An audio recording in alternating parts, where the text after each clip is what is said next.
Ángel Cuellar, muy buenas. ¿Qué tal? Buenas tardes. Bueno, mucha gente no sabe, o a lo mejor sí, ¿no? Que ya hemos participado los dos, no juntos, pero en un podcast, que es el del amigo Ricardo Rossetti del Pelao, que ahora que te veo en pantalla, la gente que nos escucha por podcast, bueno, no sabe que nos estamos viendo, pero nos estamos viendo. No sé si en lo de Pelao me ganas tú o te gano yo. Creo que te gano yo, ¿no? Estamos los dos igual de tiesos, por decirlo de alguna manera. Yo desde hace mucho tiempo, a mí no me supone un problema. Ya se lo diga a Ricardo en su día. Sí, sí, le mandamos un saludo a Ricardo Rossetti. ¿Qué tal? ¿Cómo estás, Ángel? Bien, muy bien, no tengo quejas. Yo soy de los que veo el vaso medio lleno siempre.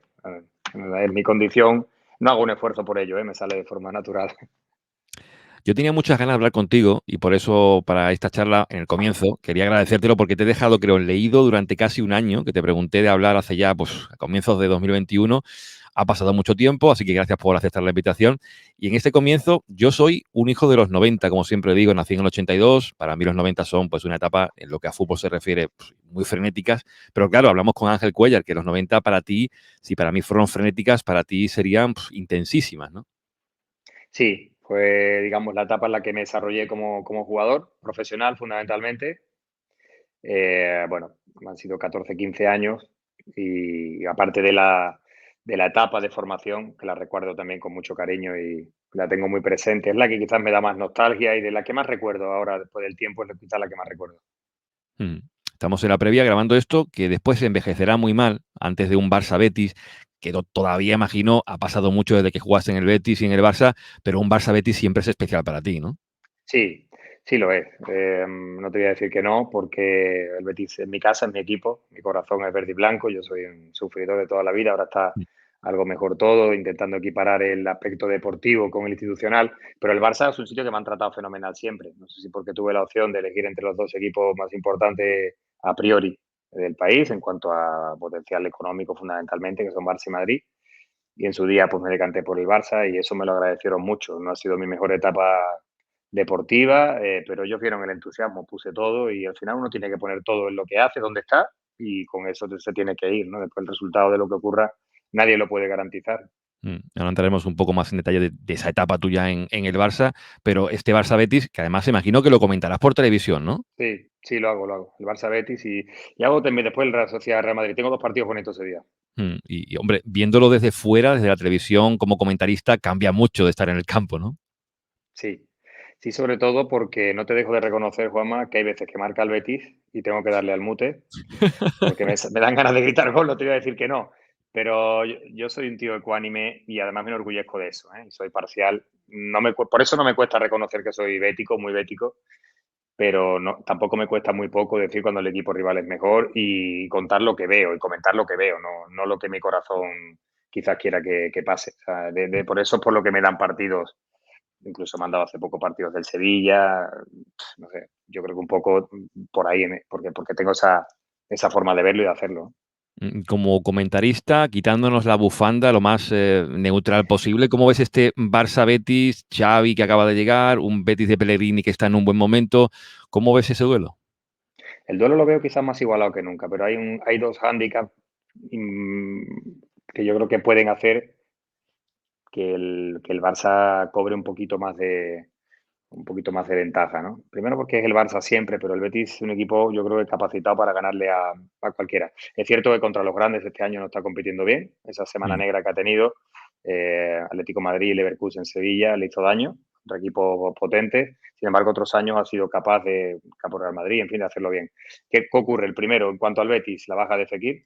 Me parece que es una baja importantísima para el potencial ofensivo del equipo. Lo puede solucionar, pero es un jugador con una jerarquía en ese aspecto enorme. Y después la flor de Xavi.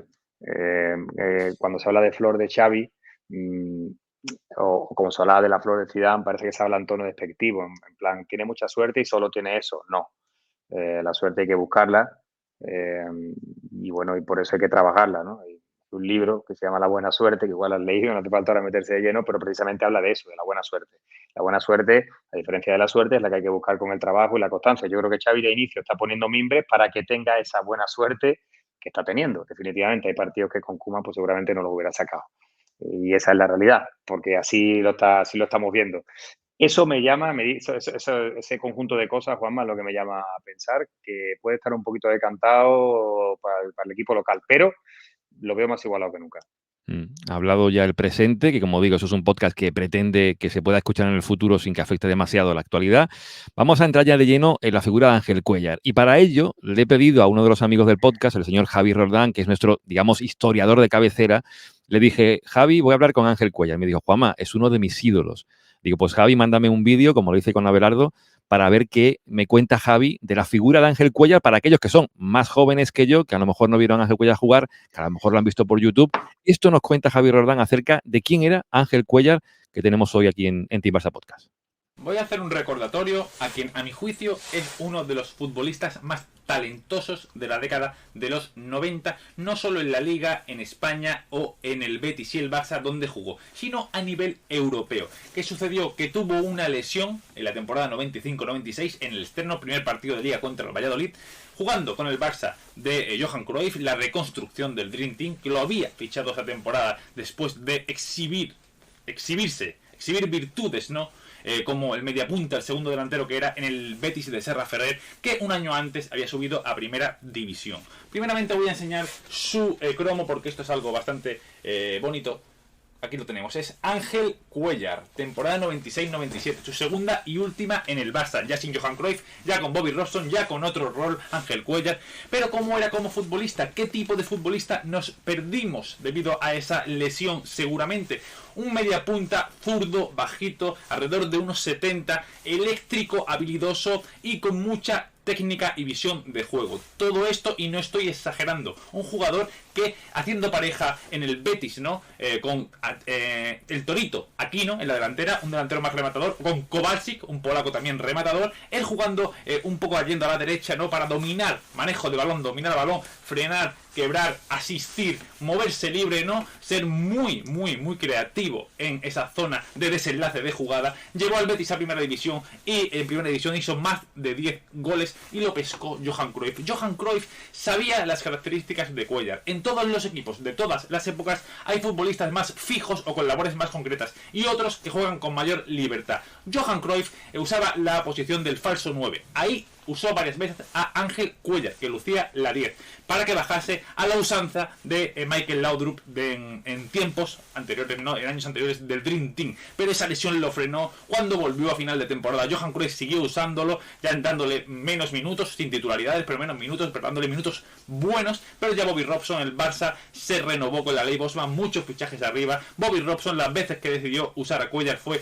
en la banda izquierda, como centrocampista izquierdo, como el búlgaro Stoico jugaba también con Robson, y eso no era lo suyo. Él tenía muy buena pierna zurda, potente para centrar bien con efecto, que quizá era lo que pedía el fútbol británico de Bobby Robson, pero eso no era Cuéllar, no.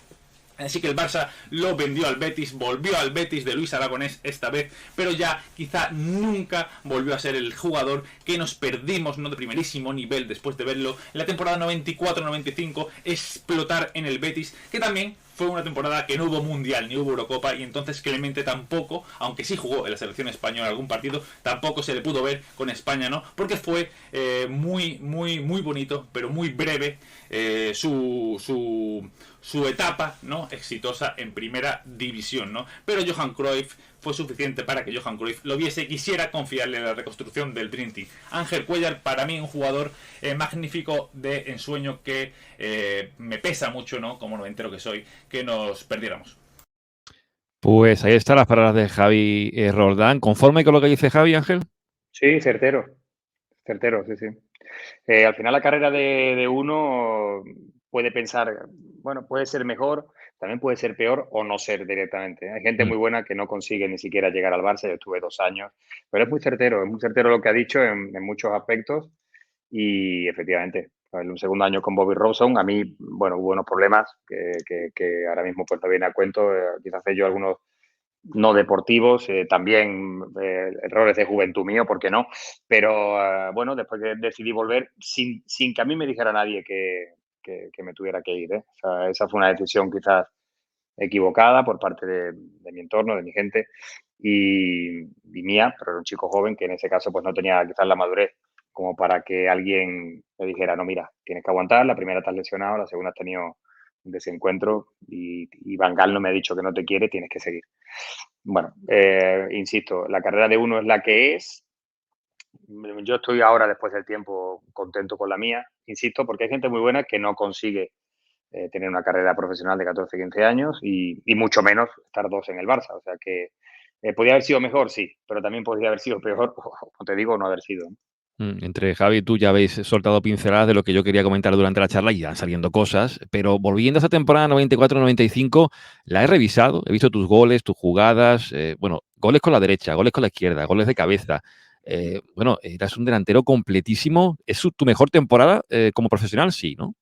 En primera sí, después he tenido algunas en segunda, a ver, otro día me dijeron los números, habré hecho, bueno, juego también en segunda, los últimos años jugué un par de años en segunda B, en tercera, ya más por divertimento, ahí también tuve la suerte de hacer muchos goles, pero bueno, digamos a nivel profesional, eh, pues anduve entre los 70, 80 goles, entre los equipos que jugué, insisto, después los últimos en tercera, pues también fueron años divertidos, diferentes para mí, no son ya a nivel profesional, fueron solo 2, pero sí, en primera división yo creo que fue la temporada quizá más potente, sin duda. Anteriormente había debutado con 17 en el Betis no estaba en un buen momento, hacía temporadas más regulares, insisto, era muy joven, no me Mm. acompañaba, quizás la situación y el momento, pero yo creo que sí, que esa fue la mejor temporada, la que tú viste ahí. Y bueno, sí, tenía un poco esa facilidad de asistir, de hacer gol. Él decía más de 10 goles. Ese año entre Liga y Copa me fui casi a 20. Mm. O sea, fueron muchos goles, 14, 15 en Liga, más 4 o 5 en Copa. Y sí, era un zurdo un poco extraño porque le pegaba con la derecha también. Y para no ser muy alto iba de cabeza bien. Y hace goles también de cabeza. Bueno, se hizo lo mejor que se pudo, como yo digo siempre, ¿no? La temporada 94-95, ya ha llovido, que acabó en una última jornada en la que Barça y Betis se jugaban a entrar en la UEFA, ya Madrid campeón, Deportivo segundo, y el Barça jugaba en San Mamés y el Betis en el Bernabéu. Ganó el Barça 0-2 en San Mamés y el Betis 0-2 en el Bernabéu. Te acuerdas, imagino, muy bien de aquel día, ¿no? Sí, sí me acuerdo perfectamente. Los 2 goles del Toro Aquino, una asistencia por fuera que yo creo que amagué, la dejé pasar, y hizo el primero y la segunda también, no recuerdo exactamente cómo fue del Toro. Ganamos 0-2, claro, en el Bernabéu, el Madrid no se jugaba nada, nosotros fuimos con todo, éramos un equipo muy rocoso, muy difícil, era lo que el Serra Ferrer creó en ese momento y jugadores que teníamos cierta libertad, estábamos muy inspirados ese año y hacíamos mucho daño. Ganamos y entonces, claro, si la época actual, pues hubiéramos entrado en Champions. Mm. Pero, pero bueno, en los 2 primeros y así fue. Un Betis que quedó tercero de Liga, mejor que el Barça posicionado. Ese Betis era espectacular, ¿eh, Ángel? Sí. Sí, porque era un conjunto un grupo muy comprometido, de buenos jugadores, muchos jugadores de la cantera, con el que vino de fuera se acertó. Ahí Lorenzo yo creo que hizo un buen trabajo también. Eh, un equipo que precisamente el otro día pude hablar con muchos de ellos que estaban en una comida y bueno, sigue siendo un grupo unido después de que pasó tantísimo tiempo, ¿no? Y bueno, y fue un disfrute de año. La verdad es que fue un año fantástico por el vestuario que era y por lo que vivimos en el terreno de juego, ¿no? Ya que hemos tocado ese tema, a nivel de lograr el éxito en esto del fútbol, que siempre es tan relativo al tema del éxito, la clave puede estar seguramente en eso, ¿no? En un vestuario unido, ¿no?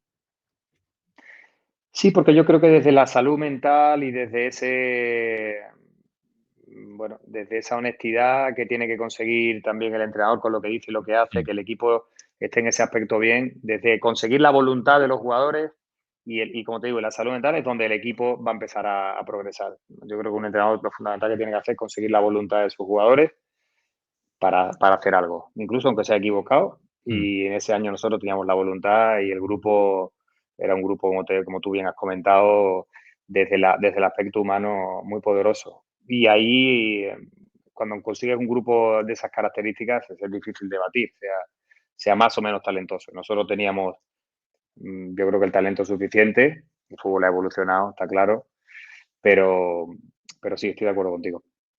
Y ya en ese partido ante el Real Madrid, ¿sabías tu futuro o todavía no?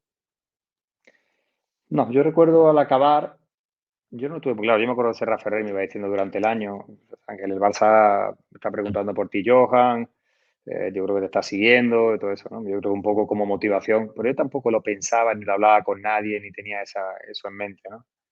Recuerdo una llamada de Alex Sanco, que yo era muy joven y me supuso algo, me preguntó cosas, pero yo tampoco tenía esa, no sé, esa visión. Yo era una persona que se divertía mucho jugando al fútbol y no tenía esa visión todavía profesional, ¿no? Que pude tener a lo mejor más adelante o así, ¿no? Pero bueno, sí es verdad que hay una anécdota muy buena y es que yo sabía, porque el último partido de Liga se retiraba Gordillo y vino a jugar el Real Madrid. Después de ese partido que tú comentas, vino a jugar un Mm. partido amistoso a casa y ahí sí, sí, ya que sí sabía que el Madrid estaba interesado. Después sabía que el Barça también. Y bueno, yendo para la boda de un compañero a Jerez, precisamente con el actual director deportivo del Betis, con Alexis Trujillo, me sonó el teléfono y me dicen, Ángel, soy el presidente del Barça. Yo no sabía ni qué decir. ¿Qué pasa? ¿No quieres venir o qué es lo que ocurre? Yo, no sabía ni qué decir. Dice, no, que soy Miguel Santos, que era en ese momento el representante. Después le dejó la operación a Miguel Ángel Cermeño, que trabajaba en el despacho con él. Dice, el Barça va a pagar tu cláusula y la operación la tiene Miguel Ángel Cermeño, que trabajaba con él en el despacho, que ha sido mi representante toda la vida. Y ahí sí, me llamó Miguel Ángel y me dice, Ángel, ¿cómo lo ves? Y, digo, hombre, esta gente hay que hablar con el Betis, a ver si nos ofrece, si acaso, un contrato tipo de Julen Guerrero y podemos hacer un proyecto. Pero en ese momento el presidente y el entrenador ya me querían vender, lo tenían claro, ya lo sabían. Y bueno, entonces fue sencillo porque el Barça pagó mi cláusula. Después todo lo demás, lo que formó el presidente después fue un circo, como los que ha montado después a posteriori, que se han desmontado uno tras otro, ¿no? Por lo dantesco de su imagen y bueno, y por lo que está condenado también, o sea, que eso no lo digo yo. Y ahí es donde se fraguó todo eso. Y bueno, en el Barça me quería Johan, me quería para un proyecto, en el Madrid quizás me quería más el presidente, no tanto Valdano, pero mi decisión era, claro, ir al Barça porque estaba el Dream Team y era el equipo al que si yo salía de Betis quería ir, clarísimamente. Y he leído que tu padre también era un poquito más culé que madridista, ¿no? No, no sé quién te ¿No? ha dicho eso, Juanma, pero Lo no. lo he leído, lo he leído. No, no, que va, que va. Eso no, no, además te lo rectifico. Yo, en mi casa yo soy bético el único, ¿eh? Mi familia es más, quizás mi padre le gustaba el Madrid, las 7 Copas de Europa y todo eso. Pero no era del Barça. Yo fui bético desde muy pequeño, no sé por qué motivo. Yo vivía en Sevilla, mis padres se trasladaron con 6 meses, o sea, teniendo yo 6 meses, se trasladaron a Sevilla y yo fui bético, no sé, porque en mi casa nadie era bético y nadie tenía ese conocimiento. Sí, porque yo recuerdo que había un tío con unas medias bajas jugando, corriendo a la banda y a mí eso me impactó y yo creo que por ahí es el recuerdo primero que tengo. Yo he sido bético de forma, no sé cómo se decir, autóctona, de forma, no, autóctona no es la palabra, pero sí, bueno, por mí mismo, nadie me lo inculcó. Mm. Y la decisión de salir del Barça, de ir al Barça también fue mía, porque yo tenía claro que para salir de ahí quería jugar un equipo que efectivamente, como tú bien has dicho, estaba recomponiendo algo que todo el mundo ya conocíamos, que era el Dream Team, ¿no? Y la forma de jugar y todo eso. Lo que sí hiciste que a lo mejor tu padre o tu hermano no hicieran fue eso, jugar al fútbol. Ellos se quedaron un poco en más de fútbol aficionado, Sí, ya lo cumpliste lo que no pudieron cumplir ellos, ¿no? sí, ellos han jugado, eso sí. Mi hermano jugó y era bueno también. Y mi padre igual, pero efectivamente se quedaron ahí, pero han sido grandes aficionados al fútbol, eso sí. Han sido Mm. grandes aficionados al fútbol, les ha encantado y bueno, eso sí es cierto, ¿no? Volviendo a ese movimiento, ¿no? Betis-Barça, dijiste en tu rueda de prensa de despedida, si no me equivoco, corrígeme si me equivoco, si hubiese sido por dinero me hubiera quedado en el Betis. Se decía que te ofrecieron contrato de 10 años, bastante más dinero como ficha. ¿Te costó decirle no a esa oferta del Betis?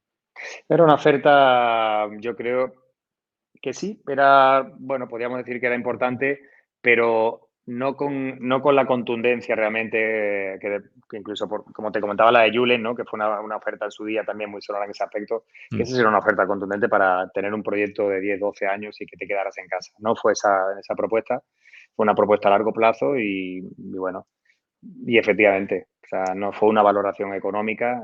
Yo entendía que a mi club se le iba a dejar una cantidad de dinero importante, de ahí creció muchísimo el club después. El Betis compró a Yarni, compró a Alfonso, compró a mucha gente Mm. eh, para reconstruir un equipo que fue, si cabe, mejor. Y yo con eso estaba contento y yo iba a un proyecto que yo entendía que era el que tenía que ir. O sea, nunca ha sido una cuestión económica. Primero porque nunca le he dado esa prioridad, ni en ese momento ni en mi vida, al aspecto económico. Dinero al margen, lo que sí fue esa negociación fue maratoniana, ¿no? Porque he estado leyendo, informándome un poco de la época, no me acordaba. Cuando fuiste a negociar fue en la ópera, estabas tú por ahí también y estuviste, he leído, esperando en la oficina del club, no sé si fueron 8 o 10 horas hasta que terminaran de negociar la ópera, Núñez y compañía. ¿Esto fue así? Bueno, yo estuve en la oficina con mi representante, en la que tenía Joan Gaspar justo al lado de la Masía. Y estuve porque estaban negociando directamente ellos, esa es la realidad, porque la cláusula la iban a pagar, eso ya no había ningún tipo de negociación. Y Lopera creo que estaba en Turín, intentando negociar por Jarni. Claro, en cuanto le dijeron que pagaron la cláusula, cerró la negociación rapidísimo con Robert, o por Robert en este caso. Y bueno, y sí es verdad que fue un poco larga en ese aspecto, no sé si 7 8 horas, yo creo que no fue tanto, pero bueno, sí es verdad que estuve esperando porque seguramente dentro de que después pagaron la cláusula, de principio era pagar la cláusula, pues después entraron otros jugadores en el traspaso y seguramente se habló, también se tenía que hablar del contrato, en fin, una serie de cosas que quizás no era tan sencilla, ¿no? He leído, y aquí también me puedes corregir, que el Madrid intentó torpedear hasta última hora el fichaje. ¿Esto es cierto? No, hasta última hora no. Ten en cuenta que el Madrid en esa época no es el Madrid de ahora, ¿eh? Ya. O sea, ahora están un poco las tornas Hmm. cambiadas, ¿no? Parece, pero el Madrid en esa época económicamente no era ni muchísimo menos lo que es ahora. Yo no estoy a nivel interno, podría decir muchas cosas, pero no está como ahora. Te decir, Lopera incluso él ha dicho públicamente que, no sé, que tenía contactos con el Madrid porque le dejaba dinero, no sé, cosas que no sé si eran verdad o no. Pero, pero el Madrid en esa época no estaba ni muchísimo menos. Recordemos que un presidente que ganó 2 Copas de Europa no pudo salir reelegido porque entró otro, que es el actual, con un proyecto económico mucho más poderoso. Es decir, que el Madrid económicamente tenía problemas importantes, parecía, en esa época. Y yo no sé si estaba en disposición de poder pagar esos 500 millones de pesetas más el IVA, que se fueron a casi 600. No lo sé, no sé si fue así. Yo sé que lo intentó y seguramente a él, al presidente de Betis, le convenía más que yo fuera al Madrid, por diferentes Mm. motivos, seguramente. Y ese verano llegas tú y ¿te acuerdas del resto de fichajes del Barça? Imagino que sí, ¿no? Claro.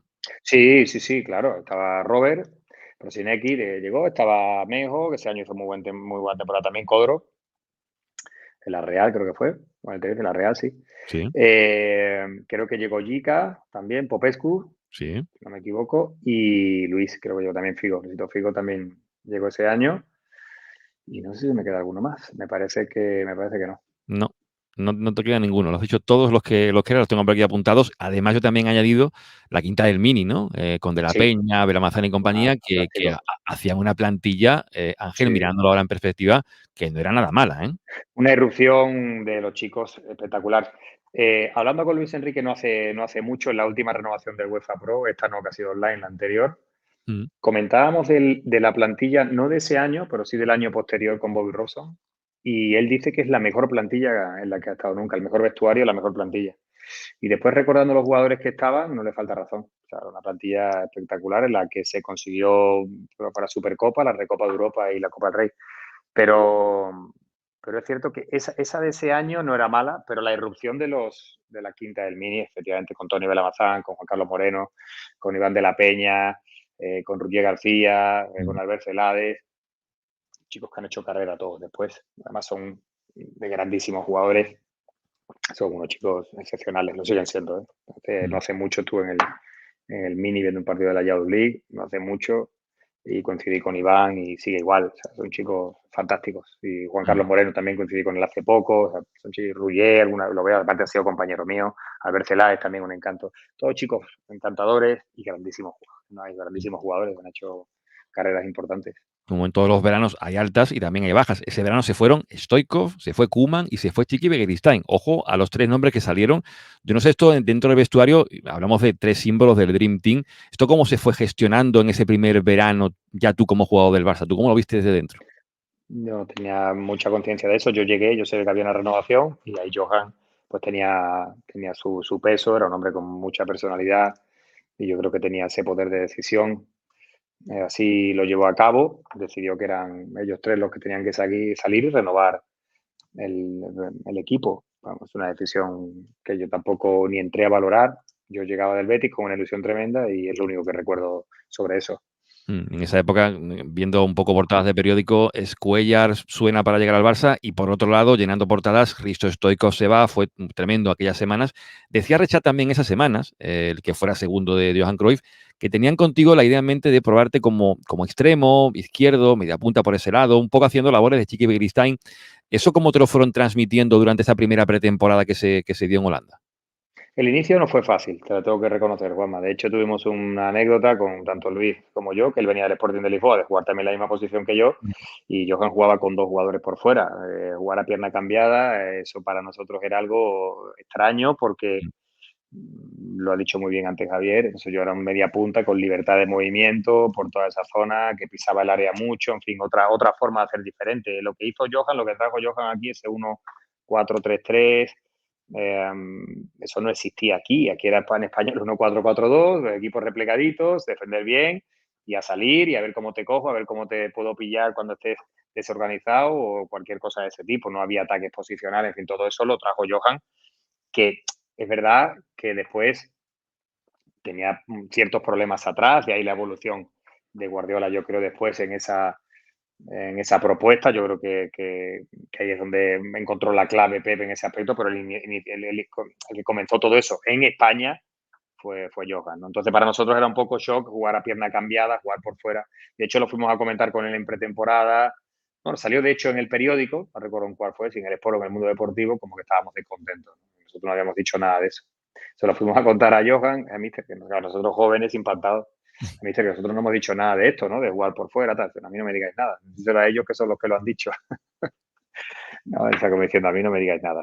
Decírselo a ellos y que ellos rectifiquen. Yo, como diciendo, bueno, esa es la realidad. Nosotros éramos dos media punta, había que adaptarse a eso. Y mi primera lesión fue la lesión fue precisamente jugando a pierna cambiada en Valladolid, banda derecha, un regate hacia adentro. Salté por encima del que fue después compañero mío, Fernando, y caí mal en la postura. Fue precisamente en esa situación de jugar a pierna cambiada, que no tiene nada que ver, ¿no? Es una situación que después yo entendí a medida que avanzaba la pretemporada pero fue una adaptación no fácil, porque no existía, tienes que adquirir unos mecanismos que en España eran impensables, ¿no? Es que, curiosamente, estaba hablando hace un ratito, antes de grabar contigo, sobre un podcast que estamos preparando sobre el 4-3-3, cuando empieza a aparecer un poco en Cable Barça, tú me lo acabas de responder. O sea, es un poco Cruyff el que trae esta idea, que ya el 4-3-3 se utilizaba hacía mucho tiempo en Sí, Europa, eso viene, sí, a nivel eso viene de defensivo, era un sistema muy defensivo, pero Cruyff lo pone ya sobre el tapete sí. y claro, se evoluciona en ese sentido, ¿no? Sí, eso viene ya de la Holanda de Rinus Michel, del 75, creo que es, 74, 75. Es decir, eso viene de muy atrás y son sistemas evolucionados en el tiempo. eh, y yo creo que el que consiguió la perfección absoluta fue Pep, pero no de los mecanismos ofensivos, sino de los defensivos, Mm. con la presión trasferia, con la vigilancia, con todo eso que él pues, tuvo un año, todo el mundo lo sabe, con Bielsa. O sea, él le dio una vuelta a todo eso a nivel defensivo. A nivel ofensivo lo tenía claro, porque lo había trabajado mucho tiempo y así lo sabía, ¿no? Y lo entendía, lo conocía, pero él sabía que el déficit de esa propuesta estaba en la faceta defensiva y esa fue la que apuntaló y desde ahí fue donde consiguió todo lo que consiguió, porque al final Pep lo que hizo en ese momento, o sea, lo más difícil, lo que mejor hacía el equipo, que hacía muchas cosas muy bien, era robar la pelota muy rápido cuando la perdía. Y eso en ese caso, el equipo de Johan, por ejemplo, no tenía, te atacaba de una manera que te acababa desarbolando, pero después atrás sufría mucho. Pasa que tenía a Koeman y tenía a Xapi y a Sergi, que eran rapidísimos y solucionaban mucho todos esos problemas, ¿no? Pero yo creo que son sistemas que ya vienen de hace tiempo, efectivamente, pero están evolucionados en el tiempo. ¿Y cómo era ese día a día con el flaco, con Johan Cruyff? Bueno, su personalidad es completamente diferente, la que tienen las grandes estrellas, las grandes personalidades que han conseguido lo que ha conseguido él. Conmigo ha sido siempre un trato fantástico, exquisito. En ese momento, después cuando lo he visto en el tiempo, yo no tengo absolutamente nada que decir en ese aspecto, pero sí es verdad que una personalidad fuerte, una personalidad, yo diría que impactante, con un carisma desbordante, con unas ideas de fútbol muy claras, y bueno, con carencias, efectivamente, con carencias, porque no te iba a decir que no, pero muy convencido, que es lo que te explicaba antes, muy convencido de lo que decía y de conseguir la voluntad de los jugadores en hacerla. Cuando un entrenador consigue eso, tiene mucho terreno ganado. Tenía muchos matices lo que proponía y no era sencillo. Pero, pero insisto, o sea, toda una experiencia poder haber coincidido con él y su familia fantástica. El otro día coincidí con su viuda en un evento en Barcelona, benéfico, y bueno, y Angoy pues nos presentó porque seguro supongo que no se acordaría. Y un encanto, y su hijo Jordi es un chico fantástico, ha sido compañero mío, es un encanto de chaval y lo sigue siendo, o sea que yo no tengo nada que decir, ni muchísimo menos de ellos. Una personalidad, insisto, complicada, para el que quizás no lo conociera bien. ¿Te acuerdas de tu primer partido con el Barça? Oficial, No oficial. yo creo que no sé si fue en Holanda, creo que Sí, fue en Holanda en pretemporada y no sé si hice gol ese primer partido. sí, hiciste gol. Una acción que tiré una pared, creo que fue, y la piqué, creo, recordar. Sí, sí. Jugamos varios partidos y me parece que fue ese, si no me equivoco. El primero, digamos, oficial, entre comillas, creo que fue un Gamper también, contra San Lorenzo de Almagro, que también hice gol. Ujú. San Lorenzo de Almagro del Pipo Gorosito, si no me equivoco. Sí. Creo que ganamos 5-2 o 4-2, 5-3, una cosa así, 5-2 me parece que fue una cosa así. Sí, el primero fue contra el SV Epe, un equipo bastante modesto. Ganasteis 0-18 en el primer partido de pretemporada allí en Holanda y tú marcaste el octavo gol. Y decía la crónica, que no recuerdo el compañero que lo ponía, la escribía en Mundo Deportivo, valorando un poco tu actuación, ¿no? Decía que empezaste bien, con ganas, pero que luego aguantaste demasiado el balón en los pies. Un pelín exigente el cronista, ¿no? Bueno, es que ahora con el tiempo, como trabajo en el medio y estoy muy cerca de todo eso, y compañeros que están en prensa escrita y todo eso, para nosotros era terrible, porque siempre cuando te decían algo que no te gustaba, te bloqueaba. Pues, ¿cómo dice esto si esto no es así? Todo eso es subjetivo, porque al final la crónica la hace una persona que ve el partido y él dice lo que entiende que es lo acertado. Pero claro, ahora te das cuenta de que de fútbol no sabemos mucho, ni lo que estamos ahí hablando ahora, que hemos estado, sabemos lo que sabemos y nos equivocamos mucho. Entonces, bueno, pero en esa época se sufría más de la cuenta, ¿eh? Sí, ¿no? También he visto que además de tener a un maestro como Johan Cruyff, ese fue el primer verano en el que Paco Seirulo empezó como preparador físico del primer equipo del Barça. Correcto, correcto, sí, sí. Paco Cirulo, que hacían unos ejercicios de inicio un poco extraños en el calentamiento, eran ejercicios de coordinación. No se había visto eso jamás. Mm. Ejercicios de coordinación que parecían de niño pequeño. Paco Cirulo es un avanzado. No hace falta descubrir aquí lo que es Paco, lo que supone y la eminencia que es en lo suyo. O sea que Era una experiencia también increíble, un ¿no? Trabajar tipo con él. increíble y un tipo, sí, sí, sí. Y un tipo excepcional también. Un ser humano entrañable.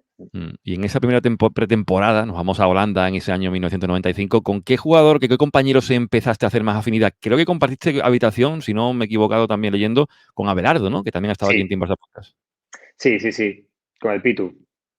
Mm. Pitu fue compañero mío muchas veces y sí, sí. Tenía buena relación con Luis también, con Figo. Es que es un vestuario que yo creo que encajó bien en general, ¿no? El Chapi, con Sergi, con todo. O sea, fue un vestuario, es verdad que no había tanto extranjero, los que había, bueno, pues yo creo que eran buenos los que vinieron, Gica Popescu, un tío también fantástico, Gica allí después también posterior, y un chaval encantador, un tipo encantador, o sea, eh, o sea, un vestuario en el que todo el mundo se llevaba muy bien, la verdad. No es raro decir eso en un equipo de esa envergadura, pero es que es así. No recuerdo un ambiente malo ni recuerdo situaciones en ese aspecto difícil, ¿no? De gente diferente, diferentes sitios, pero buen ambiente. Y efectivamente el Pitu, mi compañero de habitación, sí. O sea, Mm.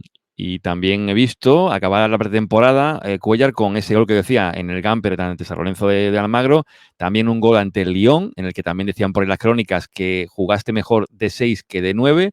Al final las sensaciones después de la pretemporada primera tuya fueron muy buenas, ¿no? sí, sí, sí, va bien. O sea, dentro de un proceso de adaptación, ¿eh? Yo era un chaval de Sí. 22 años que había jugado, estaba con 17 años en primera, el equipo bajó ese año y había estado en segunda 2 años, después subimos a primera, en fin, lo que tú has comentado antes, digamos, todo muy, muy veloz, muy rápido, un ascenso rápido, Ujú. y paras en el Barça. O sea, tienes que adaptarte a todo eso, la exigencia que tiene para un chico de 22 años que sale de su casa por primera vez, bueno, pero iba bien, perfectamente, iba perfectamente bien, iba con una adaptación yo creo que muy buena.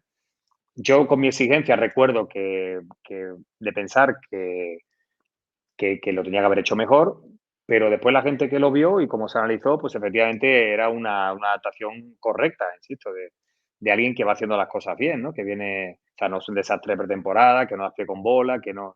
O sea, iba bien y hasta ese primer partido que fui titular, claro, que jugué de inicio y eso es síntoma de que la cosa iba bien, ¿no? Y empecé bien, pero hasta que llegó ese momento, sí. Ahora te preguntaré por eso, pero la temporada además 95-96 trajo un montón de cambios. Los 22 equipos en primera división, los 3 puntos por victoria, lo de los dorsales con número y nombre, que por cierto en tu caso fue el número 10. No elegiste un número fácil, ¿eh? El primer 10 bueno, no lo elegí yo, te lo dan, ¿eh? Yo no lo elegí. No O sea, elegiste nada. no, dijeron cada uno y bueno, y se decidió un poco. Después, sí que depende en qué sitio, no tienes posibilidad de elegirlo. Y depende con quién, ¿no? Al año siguiente me dijeron si no me importaba cambiarlo con Giovanni. Yo me quedé con el 11 sin problema porque no tenía esa. Pero yo en el Betis llevaba el 10 y no me acuerdo si me propusieron llevar el 10 o no. Y si lo dije, pues me lo dieron, efectivamente. Y no sé por qué, pero entendieron que podía ser el 10 y fui el primer 10, me dijeron el otro día, no lo sabía, Sí, sí. nominativo de la historia, ¿no? Del Barça. Curioso, 10 que compartes también con Leo Messi. Claro, el 10 ha adquirido un simbolismo muy especial, ¿no? Después de Leo Messi. Y arranca la temporada 95-96, como ya hemos comentado. Y si la pretemporada trajo buenas sensaciones, el comienzo de temporada, minuto 40, lo que tú has comentado ya en Valladolid, qué mala suerte, ¿no? Sí, la verdad es que sí. Yo lo pienso ahora en el tiempo y digo, yo creo que hubiera sido una. Porque aparte me quedé con ganas de disfrutar en el Barça y de ofrecer a la gente mejor fútbol. O mejor fútbol no, sino más tiempo, ¿no? Mm. Insisto, ya te he contado el final es que a mí no me dijo nadie que me fuera, podía haber seguido, eso para mí sí lo tengo un poco ahí, pero bueno, son decisiones que se toman y tienes que asumir las consecuencias de las decisiones que tomas. Y, y en ese inicio, pues, bueno, es una lástima porque son clubes que va todo muy rápido Sí. y entonces esas lesiones cuestan. Aún así, me dio tiempo a volver, me dio tiempo a hacer gol contra el Celta, Racing Santander. O sea, me dio tiempo todavía, Johan me dio minutos, debuté, creo que fue contra el Betis de vuelta, y me dio tiempo a estar ahí. Me dio tiempo a estar todavía en suficientes partidos porque me recuperé en tiempo récord, casi en 6 meses y poco estaba jugando ya. O sea, fue algo muy rápido y muy inusual. Trabajé mucho y me fue bien. Y ¿Fue bueno, y después tu primera lesión grave o...? sí, sí, Sí, sí, ¿no? sí, no he tenido nunca nada. Mm. O sea, que se ha juntado todo, ¿no? O sea, mala suerte, más mala suerte imposible en este caso. Y claro, a partir de ahí, ¿te das cuenta en ese momento que vas a estar fuera tanto tiempo? ¿O eso ya cuando se tienen que hacer los análisis de cómo ha ido la lesión, si es rotura, si no? ¿Tú te das cuenta en la jugada que, cuidado, que aquí puede Sí, haber un problema? sí, yo me di cuenta que puede haber algo grave, no soy consciente de qué y nada, tampoco soy consciente cuando me dicen qué tipo de lesión es, yo no pensaba en eso. Lo que sí recuerdo es desde el inicio tener ya una mentalidad muy alegre, muy positiva para recuperarme y me acuerdo que trabajé muchísimo con el difunto Joan Malgosa y me dijo, dice, ha sido de los jugadores que más he visto trabajar en, en la recuperación y con más decisión, y bueno, lo hice a conciencia con él, lo hicimos muy bien, con Ángel Moore, en fin, con todo lo que me pusieron ahí, pero yo no tenía conciencia de que fuera un mundo para recuperarme, o sea, fui día a día, era una cosa como que no lo pensé, mi cuerpo o mi cabeza generó ese mecanismo de ir día a día recuperándome y viendo la progresión. Es verdad que cuando conoces la lesión te das cuenta que al cuarto mes Mm. se para un poco y te desesperas, pero después ya pegas un tirón final y sales.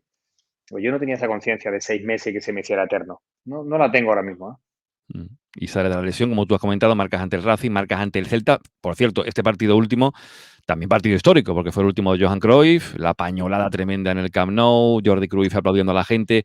Todo esto también, claro, aquí sí que lo visteis intensamente, ¿no? Se iba Johan Cruyff, se iba el Claro. símbolo mayúsculo. ¿Esto cómo se vio dentro del vestuario? Bueno, pues como un shock, porque lo que te decía, Johan tenía mucho peso y mucho de lo que había ocurrido, de lo que era el Barça, se estaba creando algo importante, ¿no? El Dream Team, y después se le quiso dar continuidad.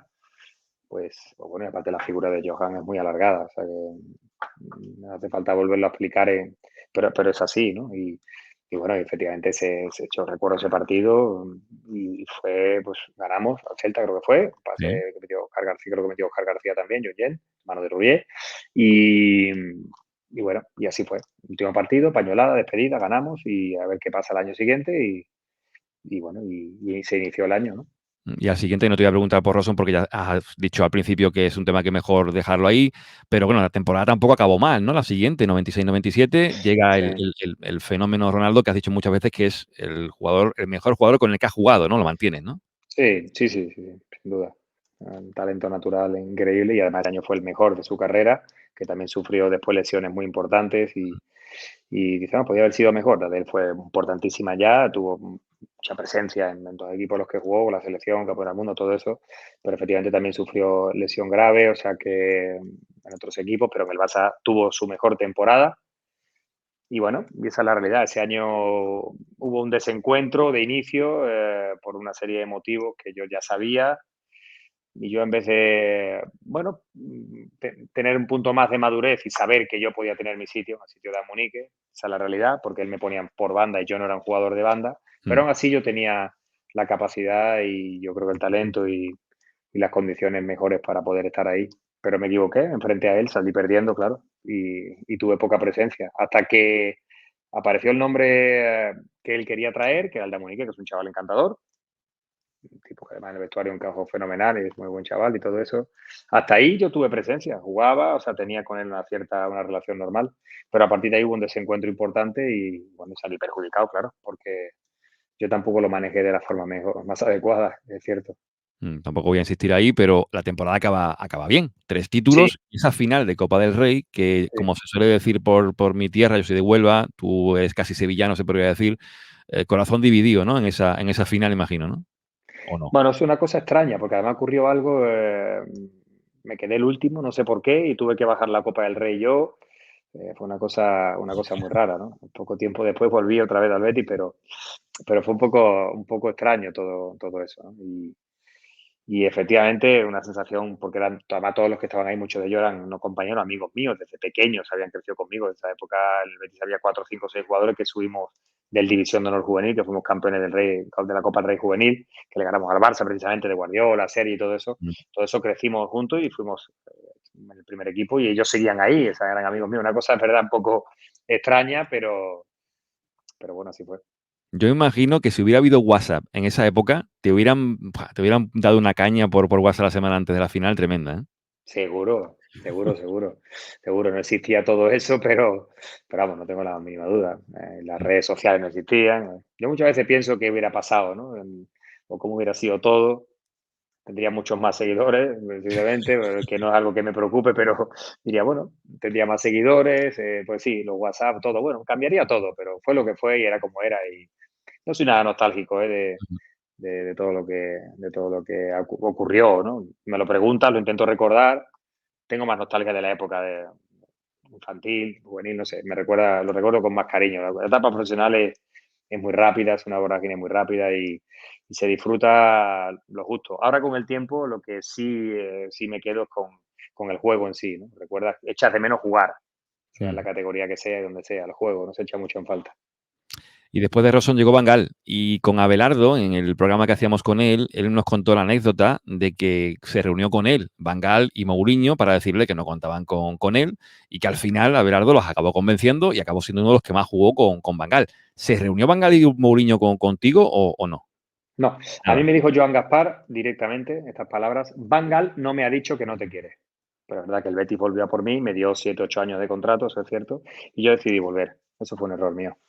Un error, no un error, pero sí tenía que haber insistido en un sitio en el que el primer año tuve una lesión, la segunda tuve un desencuentro y tenía 3 años más de contrato. O sea, no tenía que haberlo hecho, pero pasa que, claro, era mi casa, era el Betis y hay sitios, hay equipos a los que no se les puede decir que no. En mi caso fue así.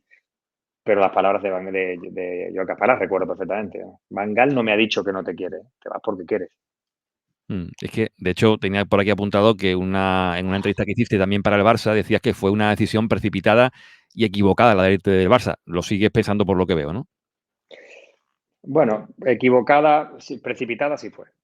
O sea, yo creo que tenía que haber... me quedo con la cosa de haberle devuelto a la gente el cariño que me ha mostrado siempre, que me sigue Mm. mostrando. Y haber demostrado realmente que una temporada larga y que me vieran realmente como yo quería. Eso sí es verdad que lo tengo, se me quedó ahí, pero bueno, son decisiones que se toman y ya está. Y después volviste al Betis, cumpliste tu palabra, dijiste que algún día volverías, volviste más rápido quizás de lo que tú mismo esperabas, y surgió ese encuentro también con Lopera, que ya un poco has indicado la figura de Lopera, se despido un poco por bajo rendimiento voluntario, ganaste en los tribunales, ese estrés, no sé si llamarlo así, te llevó un poco a desilusionarte por el fútbol, a perder Sí, un poco la motivación. sí, así es. Así es. Tuve 4, 5, 6 meses sin jugar. En la realidad me desencanté muchísimo. Mm, Y bueno, no entendía esa manera de querer hacer daño con alguien que no creo que fuera justo para ello, pero así fue. Y bueno, fue al final el tiempo poner cada uno en su sitio. Me quité del medio y me fui a entrenar, me acuerdo, con Emili Ricard a Barcelona. ujú, Y de ahí me decían que estamos aquí entrenando, corriendo, subiendo la mola y lo que es la montaña. mm, ¿Quieres probar a jugar? ¿Quieres? Y bueno, no sé. Dice, mira, tengo a Xavi Villena, que es amigo mío, que está en el Nastic de Tarragona. Yo no sabía entonces ni dónde estaba ni qué era. Y bueno, ¿por qué no te vas allí con los chicos a entrenar? Y tal. Yo estaba bien físicamente, claro, empecé a entrenar y bueno, empecé a recobrar la ilusión. Y yo en ese momento era lo que quería. Ellos ni contemplaban que yo pudiera quedarme allí. Pasó un tiempo, claro, vieron que estaba bien y tuvieron un poco la osadía de hacerme una oferta. Y es que no miré nada más. Dije, bueno, estoy feliz aquí y voy a intentar ayudaros estos 6 meses que mm. quedaban de temporada. Y no te El fue Nastic, mal. el Nastic estaba último. Había hecho, creo que eran 13 puntos en la primera vuelta. Y en la segunda creo que hice 15, 20 goles y hicimos 30 y tantos puntos. Creo que fue el Atlético de Madrid el único equipo que hizo más puntos que nosotros. Y también con Por, un duelo de copa ahí importante, ¿no? Contra el contra el Madrid. Madrid. Sí, Sí, sí, sí. estuvimos a punto de echarlos. Hice el gol más. Al otro día, que aparte las redes sociales son fantásticas para muchas cosas porque hay gente que es muy loca y que tiene muchos datos y muchas cosas que dice, joder, este tío cómo sabe esto, ¿no? Y son fiables, ¿no? Muchas de ellas, o sea, de fuentes fiables me refiero, ¿no? Sí, sí. Y hasta hace un poco tiempo, pocos años, se fue Fernando Torres el que me quitó ese récord. Fue el gol más rápido en la Copa del Rey, en hacerle un gol al Madrid en Copa del Rey, ¿no? Pues muy pronto. Iker Casillas, un balón que me vino, que controlé, vino Roberto Carlos a cerrar y le pegué y hasta hace poco ha sido el gol más rápido que se hizo en Copa a Casillas en el Bernabéu, ¿no? Y Mm. después lo superó, creo que fue Fernando Torres, ¿no? No hace muchos años. Sí, sí. Curioso, curioso. Y después del Nasty, creo que está por ahí también el Racing de Ferrol, Levante, Sí. Lugo. Sí, Y ahí tuve una cuesta. posibilidad importante de engancharme otra vez, Mm, muy fuerte, muy importante, que era con el Alavés de Mané, justo después de que jugara la final de la Copa de la UEFA, creo que fue contra el Inter, puede ser, contra el Liverpool. contra el Liverpool, perdón. La final y bueno, ese fue un error mío porque era un sitio perfecto para poder engancharme otra vez a eso. Bueno, me emperré en 3 años, yo me daban dos y un opcional y me equivoqué de nuevo. O sea, no te digo, además con la boca llena y sin ningún tipo ya de problema. Me equivoqué. Tenía que haber aceptado eso porque era un sitio fantástico para volver. Y bueno, tenía otras opciones. Creo que era el Celta si vendía a Gustavo López, al final no lo vendió. En fin, y Mm, ahí pues, venga, y de segunda tenía prácticamente todo porque había hecho una temporada fantástica. Y bueno, yo en aquella época tenía vinculación personal con Coruña y apostó fuerte el Racing. Digo, bueno, vámonos a Coruña. Yo me movía más por sentimiento futbolístico, por otras cosas que por el tema económico. Hice un esfuerzo grande el Racing de Ferrol y me fui ahí. Y fue un año a nivel personal también muy bueno. Metí muchos goles, pero yo no puedo ser el máximo goleador de un equipo. Hice casi 15 goles. Yo soy un media punta que asiste, que hace otras cosas, que meto goles, pero el que me seguía a mí creo que hizo 6 y tenían a un jugador sin ficha, un tal Ikechukwu Uche, uh, que después, imagínate, yo decía, pero que mete la ficha a este jugador en diciembre, no puede ser que esté fuera. Éramos un equipo muy justito y hizo un año fantástico, pero el equipo descendió y de ahí salté al Levante. Te has que sea comentado lo de los goles y tal. Claro, la pregunta yo creo que tiene una respuesta clara. A lo mejor no, a lo mejor me sorprendes. Pero ¿qué es más bonito, un gol o una asistencia? Yo he tenido la suerte de ser de hacer bastantes, o hacer goles generalmente, hacer de los equipos en los que he estado generalmente, ¿no? No siempre, hay temporadas que no han salido buenas, y de asistir también. Yo, cualquiera de las dos, yo creo que están al nivel. La sensación de hacer gol es muy grande, yo creo que la más importante es la de hacer gol. O sea, ahí ya te mojas, ¿no? O sea, que he Lo que visto pasa, algún pase tuyo de gol en esa 94-95 que esos sí. pases son casi gol. Sí, hay uno muy bonito, por ejemplo, de un balón de saca al portero que controlo de tacón al Barça precisamente, que controlo con el balón que cae del suelo y se la doy de tacón a Alfonso, que le hace un recorte a Bogarde dentro del área. O sea, las asistencias, depende de qué jugadas, son muy bonitas.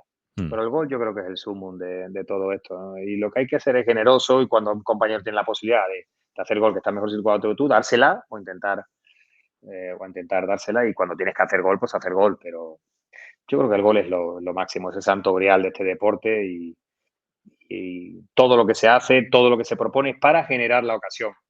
Hacer el gol ya es algo, yo creo que es superior, como te digo, ¿no? Es el santo grial, es el sumum, y es la piedra filosofal, y el que la tiene o el que lo hace ya te digo, es lo máximo. Y cuelgas las botas en el Narón y creo que al poco tiempo ya haces el curso de entrenador que coincides con Luis Enrique y con Guardiola haciendo el curso, ¿no? Sí, Enrique Guardiola, Paco Gémez, Luisito Milla, que es vecino ahora y amigo, compañero también de MediaPro, de IKTV, mucha gente. Una jornada fantástica de la que ha salido muchísima gente. Bueno, después de Ferrol tengo una experiencia importante en el Levante, ascendemos con Manolo Preciado ese Mm. año, después con Bernardo Schuster al año siguiente, y al final con José Luis Oltra, y ya decido retirarme del fútbol profesional, y efectivamente es cuando aparezco en Lugo primero, y lo ascendemos después de mucho tiempo a segunda vez.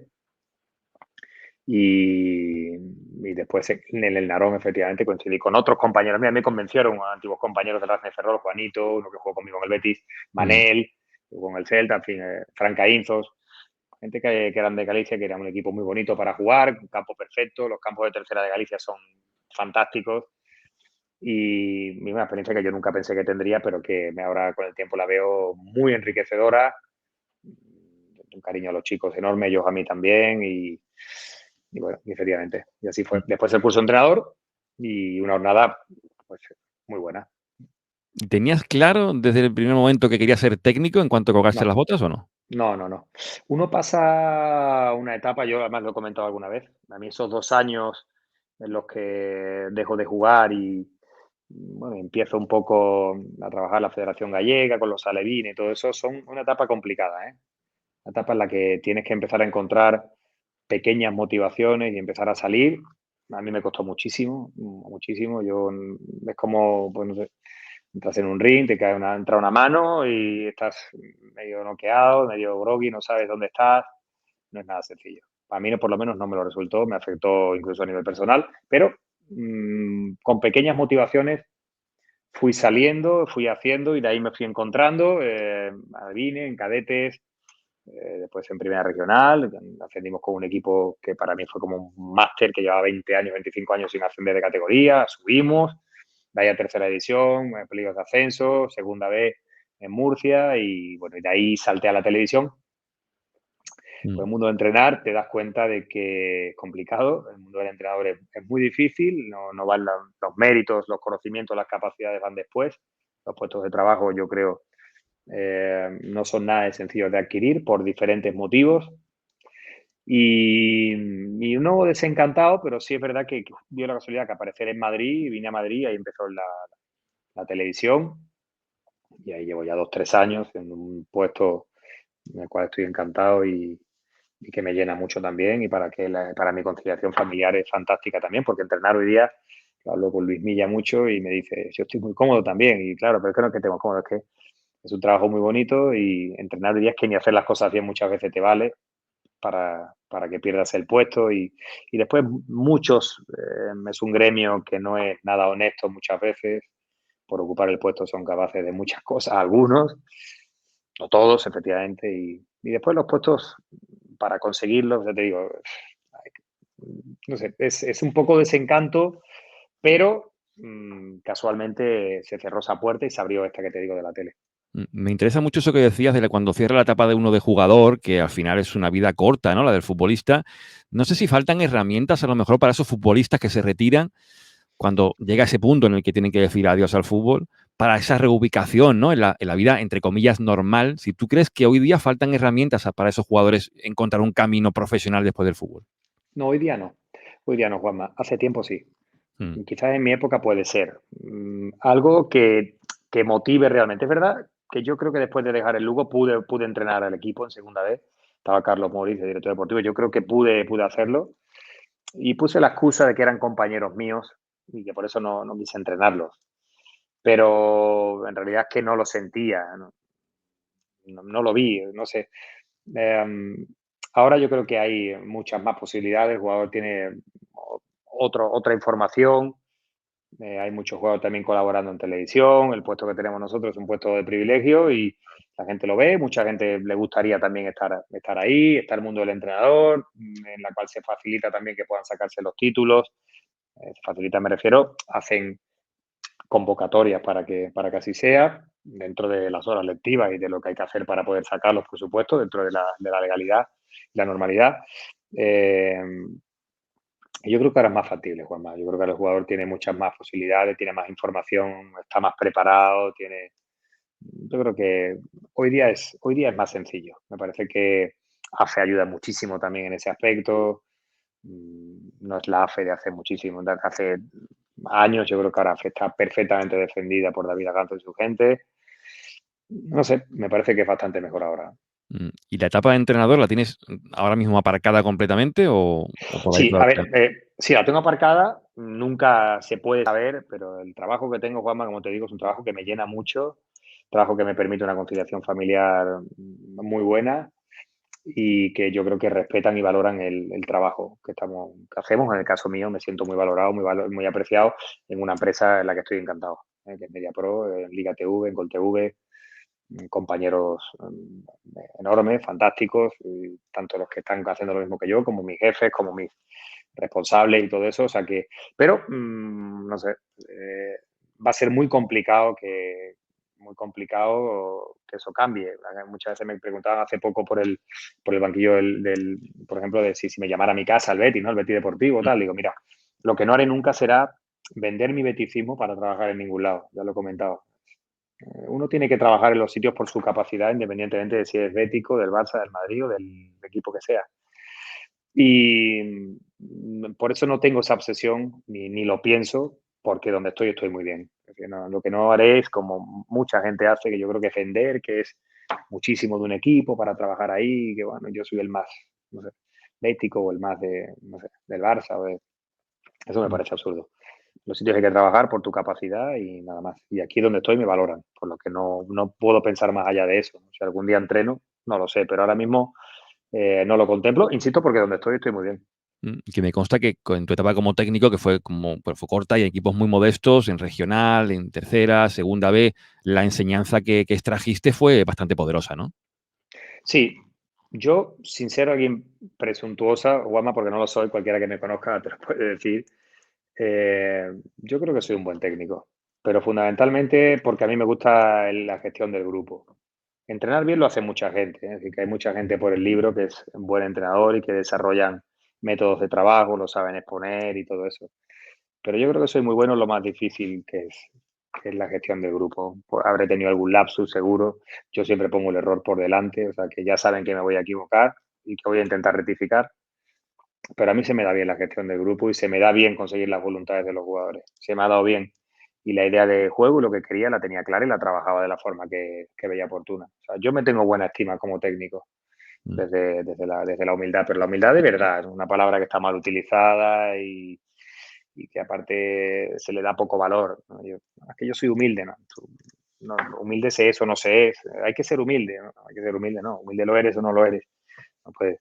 Y no es una cuestión ya de humildad, es que yo creo que soy un buen técnico y siempre he trabajado también rodeado de muy buena gente. He procurado rodearme de buena gente y eso yo creo que también me ha hecho mejor.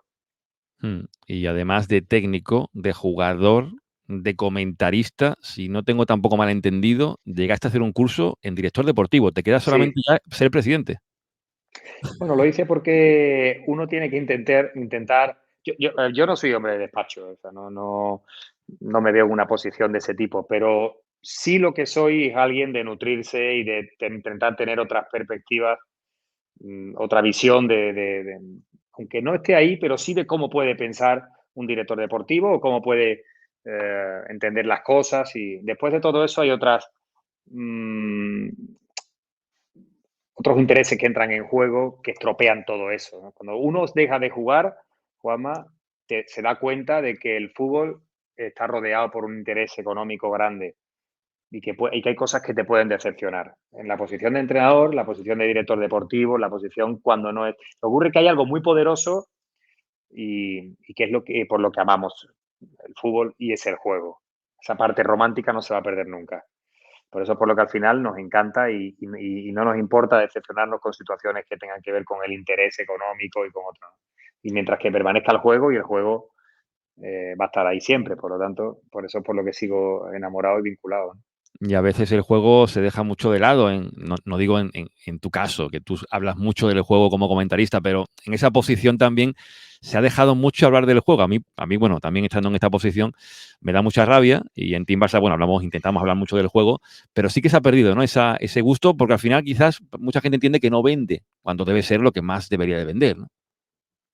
Bueno, es que las cosas hay que saber exponerlas. Es decir, lo que no me puedes pegar es un plomazo táctico a la gente que está a lo mejor escuchando, porque primero puede resultar hasta pedante, segundo, Sí. posiblemente no lo entiendan y la televisión es como todo. Entonces, al final tú estás ahí para explicar algo y que la gente lo vea. Si la gente no Mm. ve, no interesa que estés ahí. Eso es así, es tan sencillo como eso. Tú al final estamos aquí hablando y lo que interesa pues, es que te escuche gente, que te vea gente y al final pretendes eso. La televisión es eso. Entonces, eh, los contenidos que se manejan los decide la gente que lo decide y tú estás ahí y tú eres libre de decir, a mí esto no me interesa, no quiero hablar de esto, entonces no vas y ya está y no lo haces. Pero es verdad que lo que se dice de fútbol, para mí me parece que es interesante y yo creo que esa es mi línea un poco, pero tiene que ser algo que enganche a la persona que está escuchando y que diga, uy, pues yo esa visión de esto no lo tenía. Bueno, quizás se para mucho en la polémica, porque también vende, bueno, ¿por qué no? Está ahí, pues hay que hablar de ella. Lo que no puedes estar constantemente hablando de la polémica. Eso es lo que yo creo.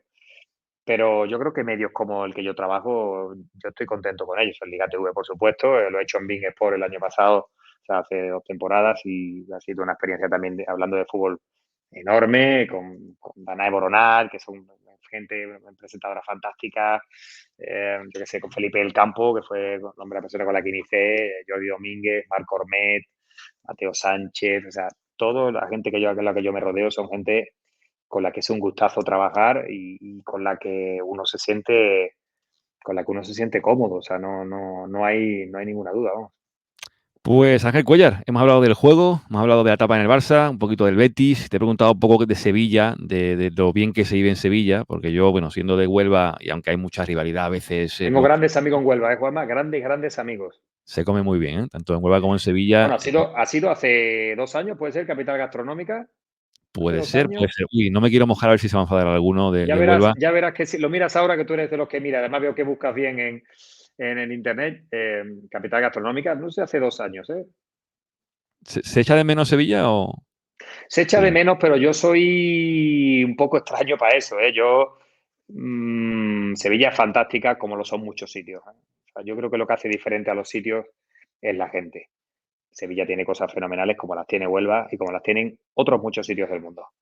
En este caso de España, mejor dicho, que es donde más me he desenvuelto. Entonces yo creo que lo que hace diferente a los sitios es la gente, Juanma.